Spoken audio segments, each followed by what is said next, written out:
જય હિન્દ ખેડૂત મિત્રો, વિડીયોમાં તમે આઈસર 368 ટ્રેક્ટર જોઈ રહ્યા છો. તે નિલેશભાઈને વેચવાનું છે. વિડીયોમાં તમે ટ્રેક્ટરની કન્ડિશન જોઈ શકો છો. એન્જિન કંપની ફિટિંગ, ગેર હાઇડ્રોલિક કમ્પ્લેટ, નાના ટાયર 60% નવા, મોટા ટાયર 100% રિમોટ નવા. ટ્રેક્ટરમાં કોઈ પ્રકારનો ફોલ્ટ નથી.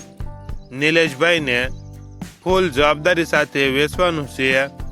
1 ઓનર, મોડલ 2016, કિંમત 2,60,000. કિંમતમાં ફેરફાર કરી આપશે.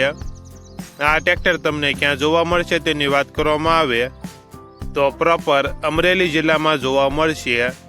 ટ્રેક્ટરના માલિકનો નંબર નીચે આપેલો છે. ત્યાંથી તમે વધુ માહિતી માટે માલિકનો કોન્ટેક્ટ કરી શકો છો અને તમારા વધુમાં વધુ મિત્રોને વિડીયો શેર કરો.